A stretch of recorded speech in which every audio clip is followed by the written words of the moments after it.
Vade et riquesce in pace. No erres per valles nostras, agros aut vias. Pro pace, tu animam meam pignor. Vete y descansa tranquilo. No vagues por nuestros valles, cultivos o caminos. Por tu paz, mi alma pongo en empeño.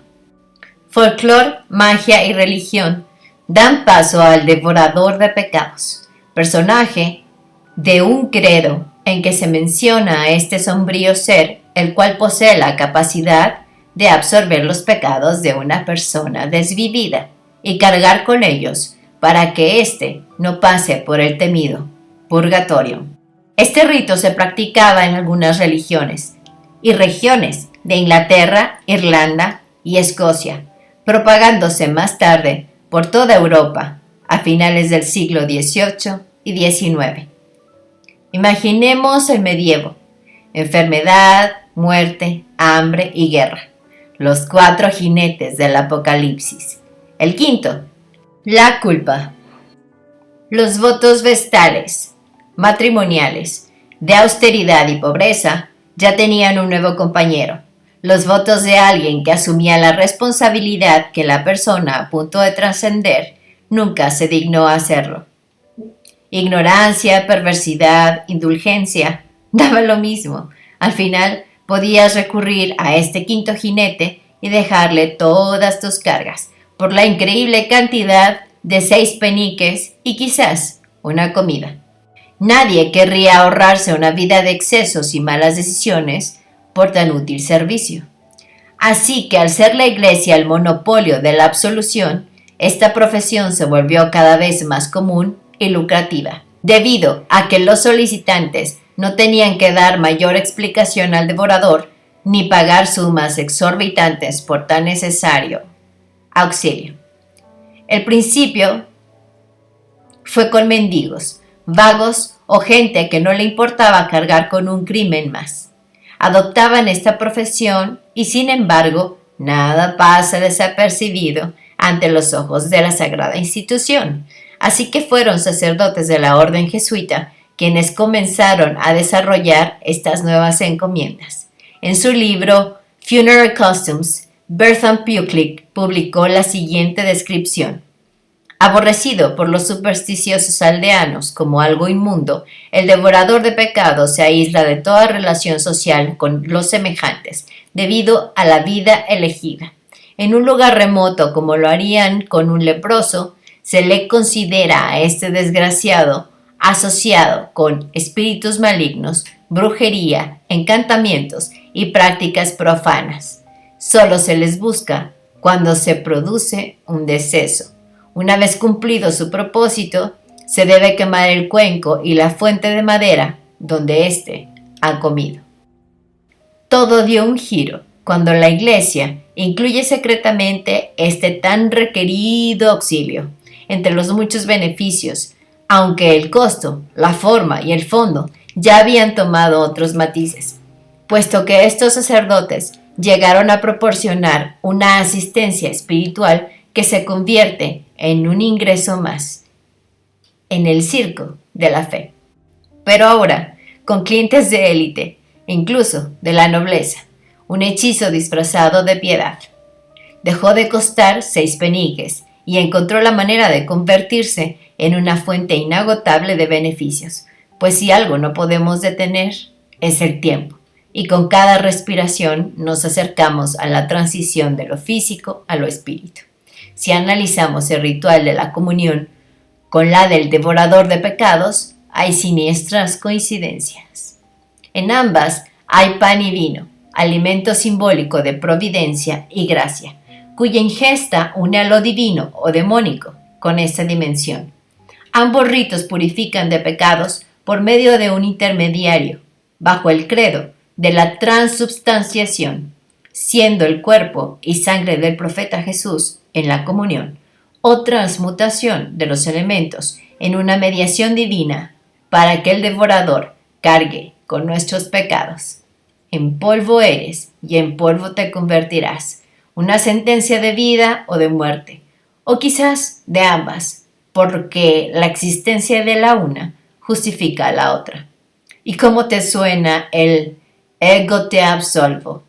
Una sentencia del máximo perdón antes de trascender. Pan, vino, pecado, devorador, sacerdote, absolución, pecador, donación, un conjuro poderoso y efectivo que actualmente se lleva a cabo en la secrecía más celosa de las prácticas paganas y también eclesiásticas. El quinto jinete, la culpa. La culpa es la imputación a alguien de una determinada acción como consecuencia de su conducta, utilizada normalmente bajo una connotación negativa. Pues si un perro sueña con convertirse en lobo, debe perder el apetito por las alimañas. Traduzco. Un ser humano que desee iniciarse en la hechicería debe perder el gusto por la culpa. Este mecanismo social implantado en lo más profundo de nuestra historia que desencadena un proceso psicológico al que todos reaccionamos de manera completamente diferente. Pues desde la epigenética hasta el contexto social, cultural, económico y familiar, fluye directamente ante esta reacción que consideramos tan humana, pero que en realidad es una herramienta poderosísima que ha derrocado imperios y construido ciudades de cristal, en un juego de psicología oscura que te hace replantear ¿qué hice? Y si lo que creo que hice está bien hecho. Esta simple pregunta ayuda a mantener la cohesión grupal, o sea, la sociedad, porque así se reparan errores, evitas conductas destructivas y te vuelves más más confiable. Prácticamente es un mecanismo adaptativo. Cada cultura, religión, filosofía y demás enseñan que está bien y que está mal. Así que lo que para una civilización está bien y genera tranquilidad, para la otra genera culpa. En definitiva, aquí hay una flexibilidad que no estoy entendiendo, ¿no crees? Se dice en varios estudios que los niños entre 3 y 5 años ya distinguen entre lo accidental y lo intencional y reconocen así las reglas en busca de la aprobación de los adultos a través de una emoción tan compleja como irreal. Y es que, ¿cómo reparo mi error? ¿Cómo enmiendo tal o cual acción? ¿Soy mala o malo por sentir culpa con respecto a lo que hice? En un tejido social lleno de flagelos, la culpa se vuelve desproporcionada, constante, obligatoria y basada en expectativas ajenas. En pocas palabras, nos convierte en meretrices de la aprobación. Y tratar de aparentar resulta cansadísimo y también carísimo. Y no me refiero a la parte económica, sino a la paz que se esfuma detrás de un constante escrutinio de tus acciones y un deseo de mantener una conducta casi divina. Ernest Hemingway lo dice así: el distanciamiento no es el odio, ni el cambio tampoco, es el aislamiento, pues la patria de las almas cansadas. Y es que quien entra en conciencia de que vivimos en una sociedad culpígena y que este es el medio por el cual somos despersonificados, borrados y manipulados, solo se retrae con la finalidad de llorar la pérdida de tiempo, esfuerzo, dinero y energía, y el derecho divino de ejercer tu libre albedrío. Es que hay quienes te rompen las piernas, te venden las muletas y te dicen que gracias a ellos caminas. Exactamente así funciona el sistema. Te rompen, te mandan a terapia, pero te regalan un mundo lleno de diversión instantánea para que te olvides del dolor o por lo menos lo guardes en algún lugar muy escondido. Y es que aquí es donde tendrías que parar y preguntarte, ¿es esta la iniciación para ti?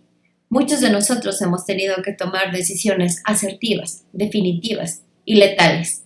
Nada fáciles para nuestras vidas, porque todo el tiempo nos enfrentamos a nuestros consultantes, su dolor, su frustración, su deseo, su angustia, su rabia y hasta su vergüenza. Y esto a la larga nos sobrepasa y nos abruma. Por ejemplo, recuerdo a una mujer de origen colombiano, familiar de un altísimo mando, la cual aborrecía a conocidísimo youtuber, pidiéndome que lo hinchara como a un sapo.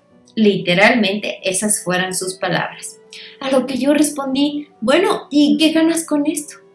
El hombre ya de por sí es poco agraciado, no es muy brillante y si no te gusta su contenido hay una plétora completa de opciones para aprender y no solamente para entretenerte.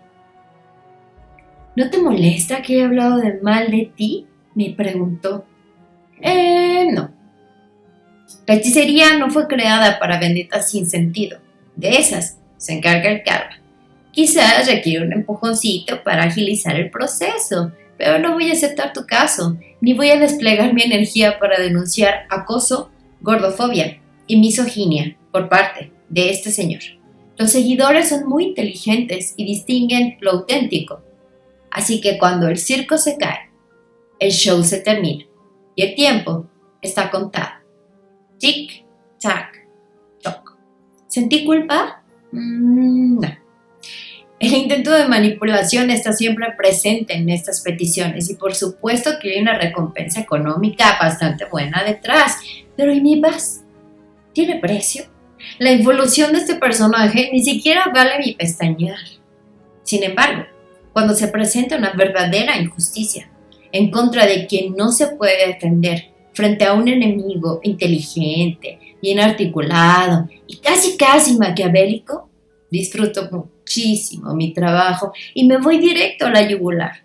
Me devoro al oponente y a sus queridos tesoros. Dependiendo de lo grave que es la falta, así también diseño el castigo. Y no puedo titubear. Ese es un lujo muy caro para mí, porque en este terreno estás para desvivir o ser desvivida. Por 6 peniques, y muchas veces, ni las gracias, empeñas tu energía, tu persona, y lo más caro, la paz de aquellos a los que amas. La primera vez que hice una maldición de sufrimiento, me pareció excesivo incluir a los vástagos. Me era suficiente con poner al perpetrador, su cónyuge o cómplice, como quieran llamarlo. Sara, mi maestra, me dio y volteó con esa mirada de serpiente que iba a devorarme y me dijo, ¿tú has leído la Biblia, no? Sí, claro, respondí. Ok, ¿y qué le dice Dios al rey David cuando va conquistando de pueblo en pueblo? Apenas iba a responder y ella fue siempre mucho más rápida. Desvive a todos y no dejes a nadie y a nada, que nada quede, ni mujeres, ni niños, ni ovejas, ni pastor, ni sirvientes, porque aún el más pequeño, si queda con vida, regresará a vengarse. Así que olvidas lo aprendido, te apegas a la ley, y sin culpa y sin remordimiento, porque no te van a servir de nada, y sin clasificarte por mala, por finalizar una guerra que alguien más empezó. Si tú decidiste esto, así es tu destino. Ahora, paga el precio. Desde entonces, he de confesar que tengo terribles ataques de ansiedad. Y el dolor no solo se esconde, también se queda en algunos rincones oscuros del alma. Sé que muchas veces la muerte me acecha. Tarde o temprano, a todos nos toca sentarnos en el banquete de las consecuencias. Sí, es una realidad absoluta e innegable, que el karma existe y la justicia divina no se hace esperar más de lo necesario, aunque la palabra necesaria sería muy larga para algunos de nosotros, a menos que hayas hecho una promesa de no tomar justicia por tu mano propia y esta sea a perpetuidad. Honrar tu palabra, entonces, es lo más importante, pero por experiencia te digo que hay personas abusando de esta promesa que hiciste y te convierten en su entretenimiento espiritual. Eso está lleno de parásitos, estafadores, incapacitados emocionales, narcisistas, adictos al caos, infieles, ingratos. ¡Uf! El catálogo es inmenso, pero tristemente es real. El iniciado está obligado a ver más allá de su presente y de las circunstancias, y esto aplica para ti y para tus futuros clientes, porque el criterio sin prejuicio, con plena conciencia lógica, es lo que este mundo requiere. Es decir, una respuesta que proviene de un espíritu activo y no reactivo, desde el cerebro y no desde las entrañas. He de confesar que hay momentos de mi vida en que hubiera deseado no haber hecho promesas de inmunidad ni siquiera para mí misma. ¿Tienes una remota idea de cuánto ganan los laboratorios farmacéuticos creando fórmulas de ansiolíticos y antidepresivos? ¿Has visto alguna vez la agenda de un psiquiatra de renombre que diagnostica de 10 pacientes que ve, 4 con ansiedad y 2 con depresión? Caemos en un ciclo constante de revictimización agobiante que termina por convencernos de que la respuesta ante un trauma es el perdón absoluto y la receta para llegar a tener paz es vivir dentro de los parámetros convencionales establecidos, aprobados por COFEPRIS y el Centro de Regulación Agraria. Y es que sí, para ellos solo somos un pedazo de carne. La granja de hormigas con la que se entretienen. Somos seres predecibles y patéticos. En conclusión, ¿te has preguntado qué vio el Creador en ti para darte un derecho el cual ni siquiera ejerces? ¿Le motiv para estar en guerra con el paraíso? Sí, somos tú y yo, la envidia de Lucifer, los celos que desataron batallas entre legiones. Y es lo que debería hacerte sentir un poco especial y parar con tus cargos ridículos de conciencia, que por cierto, no te corresponde, a la ley y al testimonio. Los egipcios decían que cuando un nuevo ser llegaba a este mundo, en cuanto salía del vientre materno, había unas larvas energéticas. Esto se conoce como los 7 demonios rojos de Set. Y se vence pasando una y otra vez por las 22 casas de los dioses, el tarot, la carta 0, el loco. Comienza absolutamente todo. La justicia, el ermitaño, el sol, los enamorados, no son solo sincretismos, son claves para alcanzar tu perfecta iluminación. Comprometiéndote a un trabajo interno independientemente de la versión externa. Y nadie puede pesar el corazón de otro si no es capaz de iniciar con su propio viaje. Los iniciados debemos ser conscientes de que el conocimiento es poder y de que detrás de una bendición tan grande hay una gran responsabilidad. Llora si es necesario, salda cuentas contigo mismo, pero jamás agaches la cabeza y des algo por sentado o sueltes la espada, pues la culpa es como un tigre con una campana en el cuello, sigilosa, voraz y siempre anunciando su llegada. Recuerda que si el lobo redactara las leyes, comer ovejas no sería un delito. No hay viento favorable para aquel marinero que no sabe a dónde va, así que toma una decisión y asume las consecuencias.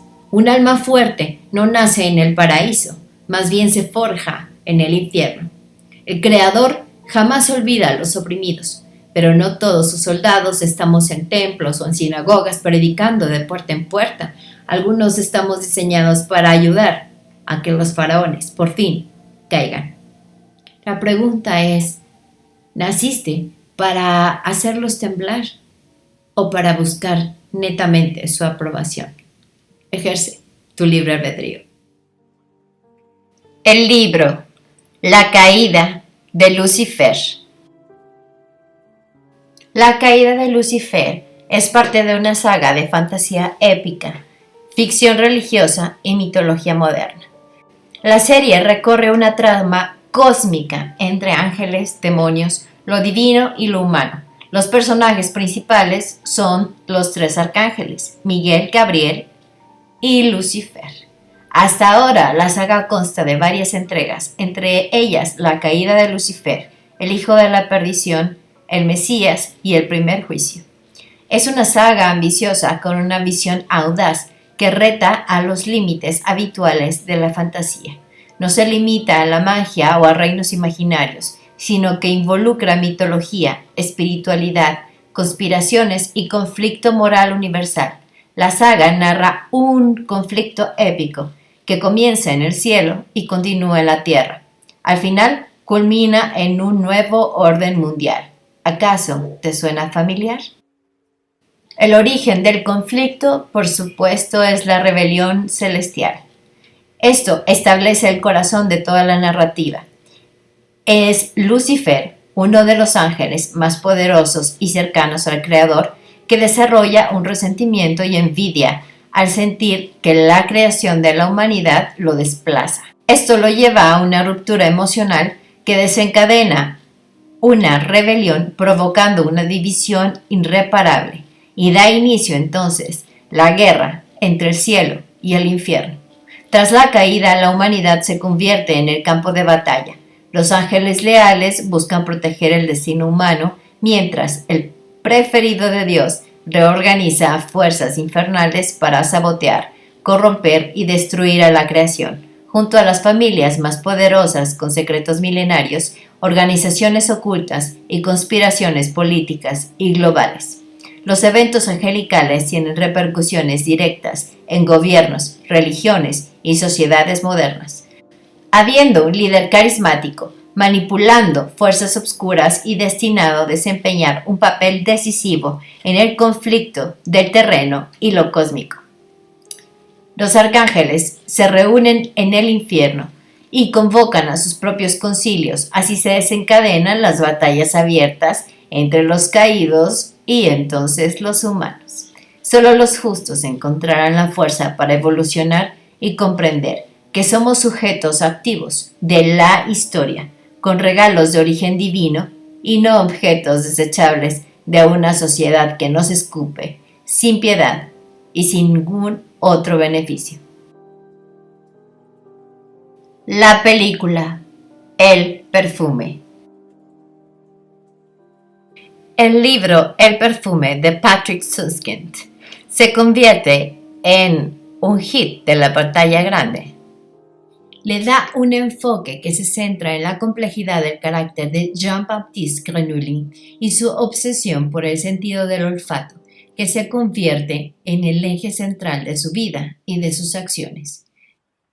Grenouille es un personaje profundamente aislado desde su nacimiento hasta su vida adulta, sin afecto emocional y físico, lo que forma la base del desarrollo psicológico en cualquier ser humano.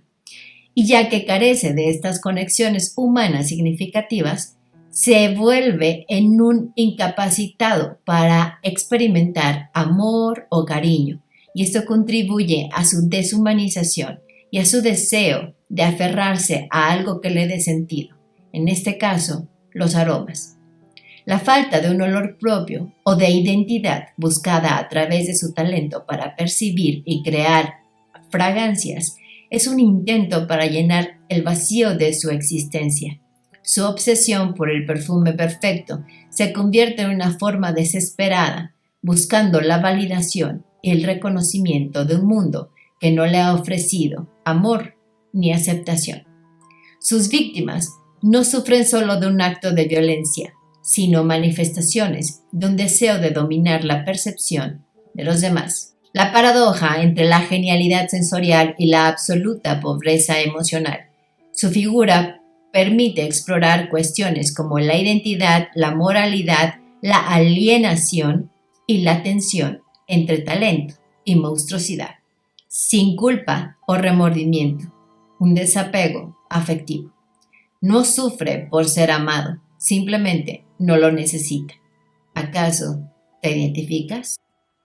El rasgo más definitorio de Grenouille es su hiperosmia, una capacidad olfativa tan intensa que condiciona por completo su manera de interpretar la realidad para él. El mundo no se organiza a través de emociones, palabras o significados sociales, sino a través de aromas. Él no percibe a las personas, sino esencias. No entiende al otro como sujeto, sino como un conjunto de notas aromáticas. Así, lo sensorial sustituye a lo emocional y cada acto es un componente necesario para construir una identidad que nunca tuvo. Es un creador, un artesano, y las jóvenes de las que extrae su fragancia son para él meras materias primas. Sus crímenes son instrumentos y no fines. Cuando Grenouille aplica la fragancia y despierta un amor, devoción y sumisión absoluta de quienes lo rodean, se hace evidente que la sociedad reacciona no ante la esencia de un individuo, sino ante la apariencia que él proyecta. Irónicamente, es amado solo cuando deja de ser él mismo. Su perfume manipula los sentidos y borra cualquier juicio racional o ético. La sociedad se deja guiar por las apariencias, incluso cuando éstas resultan ser artificiales. Y cuando él comprende que este amor no tiene valor, que ni siquiera la adoración masiva llena su vacío interno, entonces decide desaparecer del mundo tal como vino a él, sin dejar rastro. Y no lo hace por remordimiento, sino por comprender que nadie puede amar de verdad a quien no tiene olor. Es decir, se desvive por el vacío existencial, no por culpa, porque para sentirla hay que crecer con el concepto de la misma y en un giro trágico el amor y la atención que no obtiene en la infancia le generan carencias importantes de vida, pero también crece libre de preceptos como pecado, culpa, remordimiento. Una historia que sería poética de no resultar tan trágica. ¿Cómo te sentirías tú siendo Jean Paul? ¿Le darías sentido a tu vida? ¿Obtendrías tu identidad a toda costa? ¿O simplemente soportarías el dolor que causa una sociedad intolerante, superflua, ignorante y cruel? Se queda en el aire. Por favor, disfruta la película. La canción The Story of a Murderer. El soundtrack de El Parfum, History of a Murderer, es una obra profundamente atmosférica que acompaña la narrativa obscura y sensorial de la historia.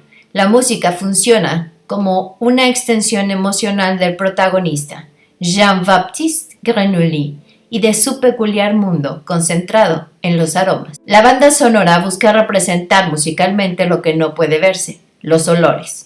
Para lograrlo utiliza cuerdas suaves, coros etéreos y pasajes instrumentales lentos que evocan fragancias, texturas, sensaciones casi táctiles.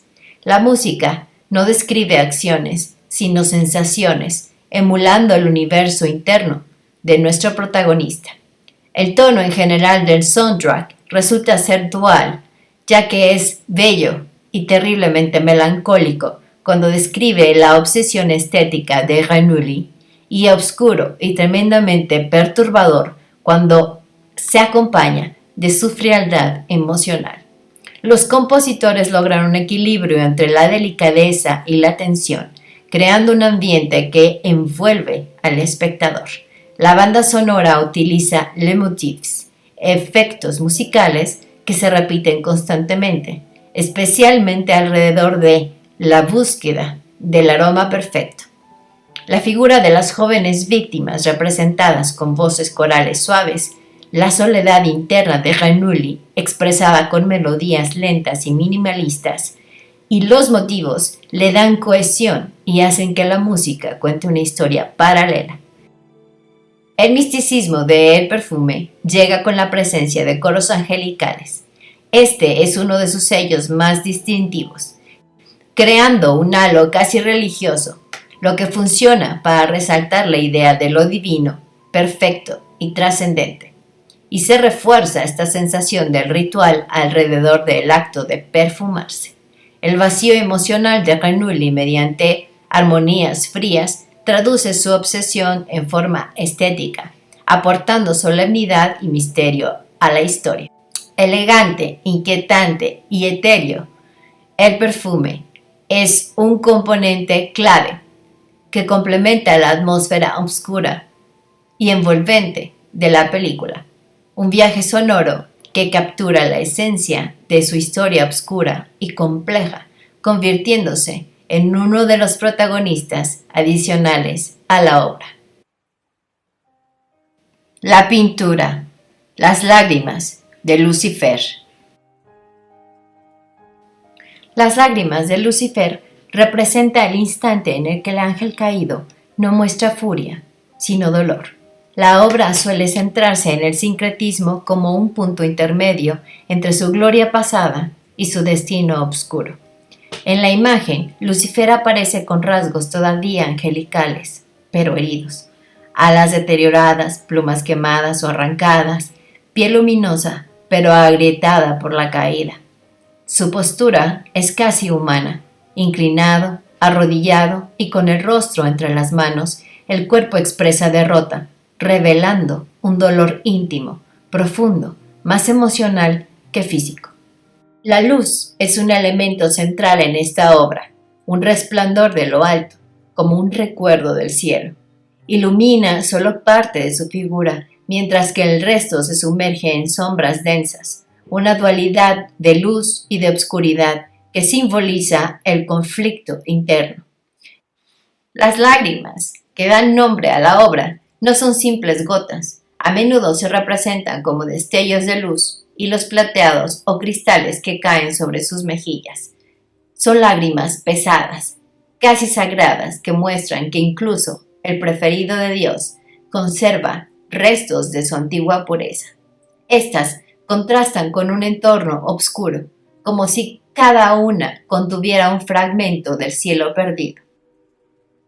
Él llora por la pérdida, llora las consecuencias, pero en teoría no llora por haber hecho daño. En alquimia, los cristales salinos producidos por las lágrimas simbolizan el sufrimiento que purifica, la materia prima de la transformación interior. Por eso es que las lágrimas de Lucifer son vistas como una alquimia sagrada. De la caída nace la conciencia, del dolor nace la sabiduría, de la sombra nace la luz. El fondo suele ser un paisaje vacío y nebuloso, donde no hay vida, solo penumbra. Así que Satani aparece como un ser magnífico, pero completamente solo, condenado por su propia elección, pero también víctima de su orgullo. No se glorifica en sí al demonio, sino que se muestra la tragedia de su transformación, la belleza quebrantada del primer ángel que lloró al comprender el peso de su rebelión.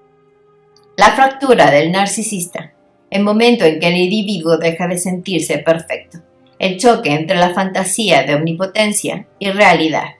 Su sufrimiento es real, pero no conduce a ningún tipo de reparación. Es su dolor, centrado en lo que él ha perdido y no en lo que él ha causado. Este, querido iniciado, es el peso que te espera, en donde puedes llorar la pérdida, discernir lo que es correcto para ti, pero jamás, jamás soltar la espada, considerando que si no terminas lo que empiezas y lo haces bien, alguien o algo va a venir reclamando venganza. Y si eso pasa, debes mantenerte en pie, blandiendo tu espada, aunque haya lágrimas en tus ojos y palabras de compasión atoradas en tu garganta, porque nada es más triste que encontrar el veneno y el antídoto, la herida y la espina, en la misma persona. El ritual. Vas a necesitar un vaso de cristal nuevo, miel de maíz, de abeja o azúcar en su defecto, 3 gotas de agua bendita, tu culpa escrita con un lápiz en papel, doblada de forma más chiquita posible, una palita de madera nueva, exprofeso, solamente para este ritual, una vela nueva también, de cualquier color, menos roja o negra. Lo que tienes que hacer es prender la vela haciendo la señal de la cruz, y siempre con un cerillo, jamás con un encendedor. Para empezar, le vas a susurrar al vaso tu nombre completo. Soy hijo o hija de tal persona con tal persona. Le tienes que repetir por lo menos 3 veces tu nombre completo en este contexto que te estoy pidiendo. Y le dices, aquí dejo la culpa que me avergüenza y quema, la pena que me acecha y hiere. Lo llenas de agua, de garrafón, Colocas el papel y lo disuelves junto con la miel o el azúcar. Una cucharada es suficiente.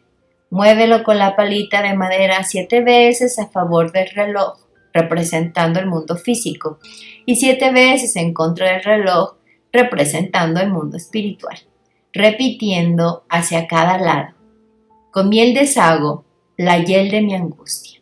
Lo que me come por dentro, ahora lo consumo yo, para que ya no me siga, para que me deje de doler, para que de mí se olvide y yo la pueda perder.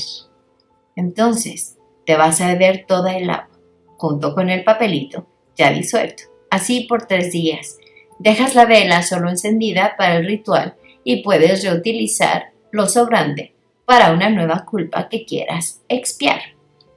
Déjame explicarte lo que significa cada elemento. El vaso de cristal nuevo es el mundo espiritual, una bóveda celeste solamente para ti. Cuando tú le dices 3 veces tu nombre, hija de, hijo de, completa, con ese contexto que te estoy pidiendo, le das a conocer tu identidad, al menos terrenal. La miel, por supuesto, o el azúcar, va a ayudarte a dulcificar este momento. El agua bendita lo que va a hacer es darle fortaleza, darle luz, darle la parte divina a este ritual. La vela nueva, por supuesto, va a darle pila y luz a lo que es tu bóveda. Y la palita de madera tiene que ser exprofeso para este ritual y absolutamente nueva, porque es prácticamente quien va a mover y va a destruir tu culpa. Así que nada de metal y nada que haya sido utilizado o alguien más vaya a utilizar, incluyendo el vaso, por supuesto. Y al decir, aquí dejo la culpa que me avergüenza, me quema y la pena que me acecha y me hiere, estás dejándole esa carga al universo para que la lleve muy lejos de ti. Al llenarlo de agua, prácticamente estás buscando un canal. Recuerda que el agua es un canal entre una dimensión y otra, colocando el papel que tiene que ser escrito con lápiz porque este va a ser consumido por tu cuerpo. Lo disuelves perfectamente bien con la miel, entonces estás haciendo un endulzamiento. Las 7 veces son a favor del mundo físico y las otras 7 a favor del mundo espiritual, dándote a conocer tanto arriba como abajo. Cuando tú repites con miel deshago la hiel de mi angustia, estás explicando que hay algo que te genera dolor y lo está entendiendo así el universo. Y dices, lo que me come por dentro, ahora lo consumo yo para que ya no me siga. Esto quiere decir tu culpa deshecha, escrita en un papelito, te lo vas a comer ahora tú. Y no la culpa te va a seguir devorando a ti.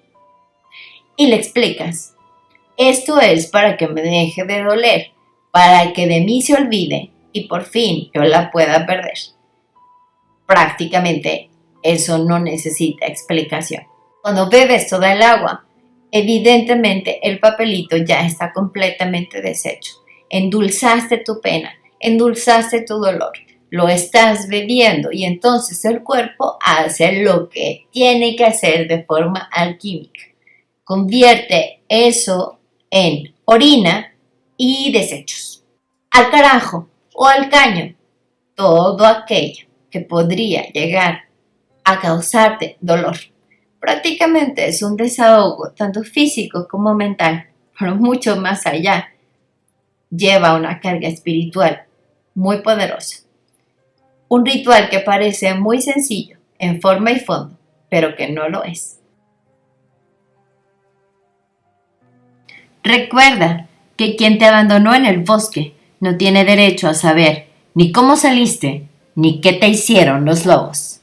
Transfórmate, sé tu mejor versión y sobre todo, deja la culpa en manos de quien tiene la capacidad de cargar con ellas. Y si no, endúlzala en el fondo de una bóveda celeste. Sé imparable. Sé feroz. Feroz.